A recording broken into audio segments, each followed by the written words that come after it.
Good evening. This is Mac with Mac Commentary. This evening I have a guest on who will be on here shortly by the name of Daryl Ghoston. Daryl is an artist, a visual artist, and he's also worked in youth development for the past 20 years. And this evening we're going to discuss the plight of the African American communities. Good evening, Daryl. How are you this evening? I'm doing great, and it's a pleasure to be on your show today. Great. Can you tell us a little about yourself, Daryl, and what qualifies you as an expert to talk about the youth development and the African American community? Well, I worked in youth development at different organizations for over 20 years. I've been a track coach for over 20 years also, and I've been really active in the community. And it just gives me a great pleasure just to be able to put my hands on the pulse of things that's going on, and I'm happy for the opportunity to be able to talk about it. That's great. Well, let me ask you a first question here, Daryl. First, I want to point out that Daryl and I have been friends for over 20 years as well. I've known him when he was a track coach, as well as when he was doing a lot of his paintings and other things. And I'd also like to add that Daryl is also a producer, a recording producer. He's kind of modest on that, but I want it known that he has a company out there that he is producing records as well, and they are quite good, romantic type records. Daryl, let me ask you this question here. Why do you think there is so much violence in the African American communities, not just in the major city of Detroit, Chicago, New York, but in most communities all over the country? Well, there's several reasons I think that have caused that, and I think part of the issue is economics. When you have a cluster of people who do not have jobs, sometimes it forces people to react in a negative manner and try to find things to help their families to survive, or for them to survive for that matter. Right, and what are some of these negative things that you have observed when you've been out there in the field working with the youth? Well, I think part of the problem is not having direction, not having a good, strong community center, not having people that are taking an active interest in what the young people are doing. And what I mean by that is you got all these young people who have idle time, and school has not been a major priority, and you got a dropout rate of over 50%. So somehow, some way, it's got to be changed where kids have to be a little bit more interested in going to school, and they got to learn that school is a way for a better life. Right, I understand that. But what do you think the root cause of the kids' lackadaisical attitude towards school? What do you think the root causes of that? Well, you got to go back to the parents. The parents have to take a more of an active interest in where the child is at. For example, if Johnny or John or Pookie is not going to school, then the parents have to be on them about how come you didn't go to school today? Let me see the report card. Do you have any homework? They have to take an active interest in the child's life. And a lot of times, parents are just so busy doing their own thing, working or whatever they're doing, that the child is not a major priority. That paradigm has to be shifted into cultivating the child and putting time and energy into the development of young people. So Do you feel that, many parents out here just don't have the parenting skills to be able to effectuate what you are promoting right there? Well, I think they may have the parenting skills, but I think this is a new generation of parents. Back in the 50s and 60s, we were a close knit community, and we worked together. And neighbors were, if they seen their child doing something wrong, the neighbors would tell the parents, and then the child would be chastised. Now people are minding their own business, they're doing their own thing, and parents are just so kind of really overwhelmed with all the things that's going on in their own households now. And the child has to become a major priority in order to change this whole paradigm. So, so what is happening then in the community is that the parents are not parenting.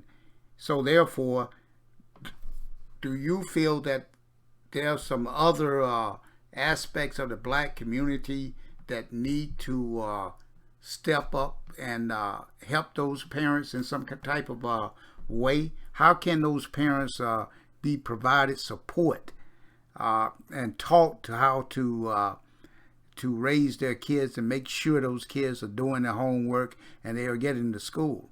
Is there something the community can do to support those parents? Well, I really believe there is, and there's a lot of programs that's out there that parents just don't have enough time to go and participate in. And then you have the churches that can promote different parenting opportunities, and if you need help with your child or your children, there should be a coming together of the community to better the situation where we're in right now. Because if we don't get help, then you'll have this spike in violence that you see in the urban communities across this country. And we need to curtail that as soon as possible, and we need to put more programs in place to really educate people in the importance of taking care of your families. Well, what do you think happened to the strong roots in the African American community as it relates to the black family? Like, what happened to the churches and the other community centers and that we had in our community that sort of supported and helped blacks through difficult times, like with raising kids, with the concept of it takes a village to raise a child, as this is often quoted by many African Americans. So what happened with all of this? Well, there was a divide in the community, and once people got a little money, what they decided to do is they decided to move out of the inner cities, and they wanted to have a better life. And what I mean by that is they abandoned the community. You had the judges that used to live in the community. You had the firefighters that used to live in the community, or the policemen. You had some of the city workers. And when you lose your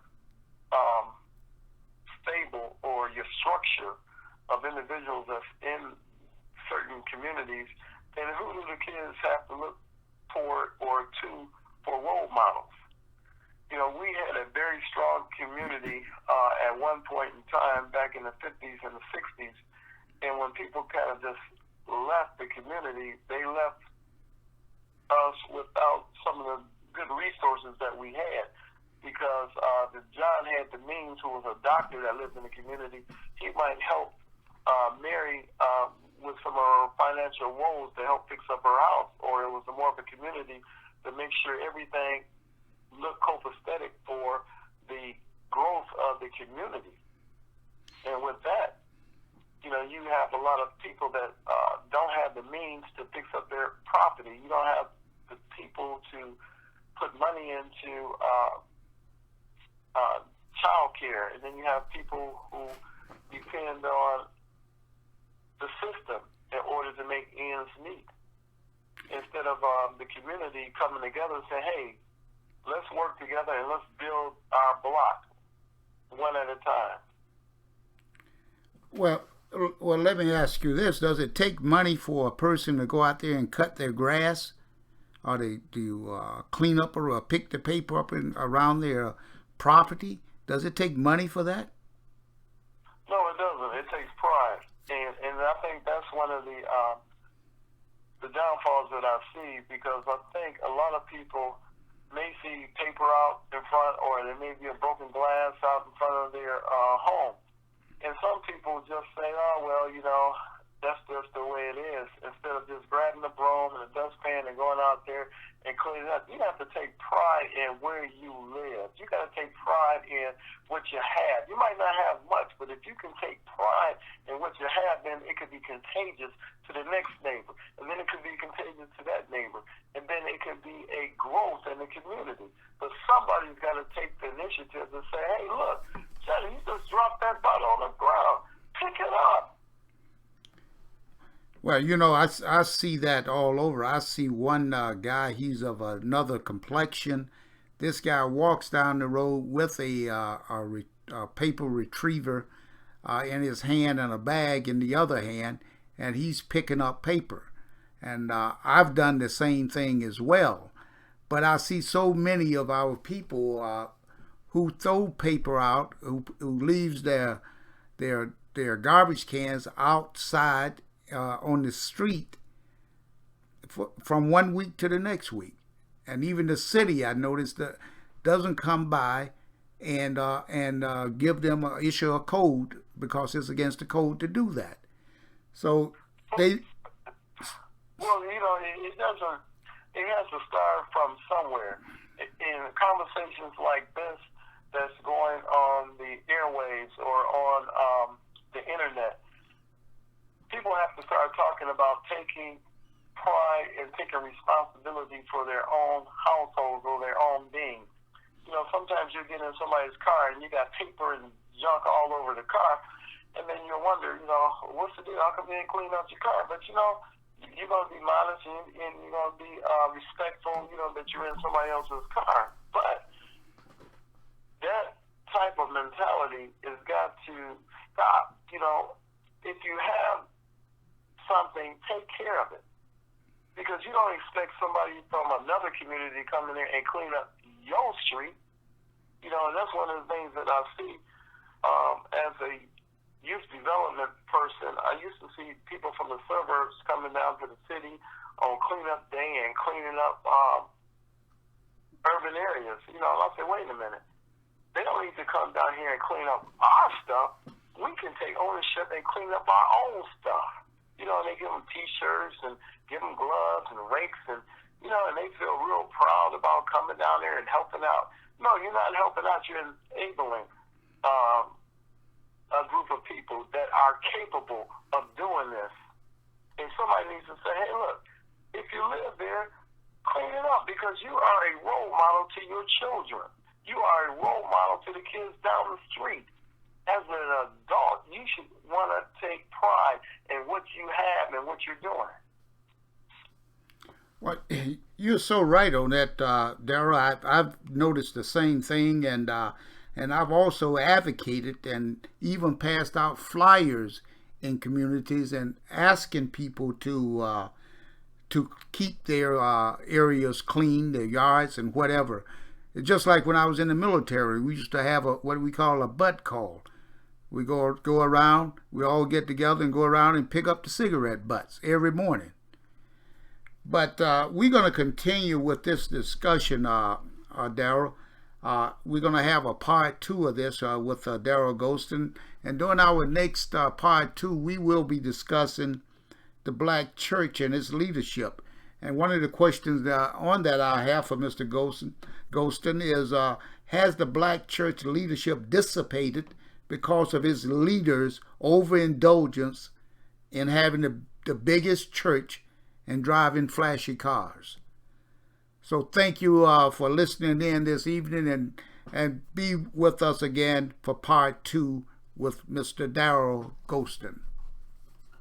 Thank you, Mac, for having me on your program. And thank you for being here, Daryl.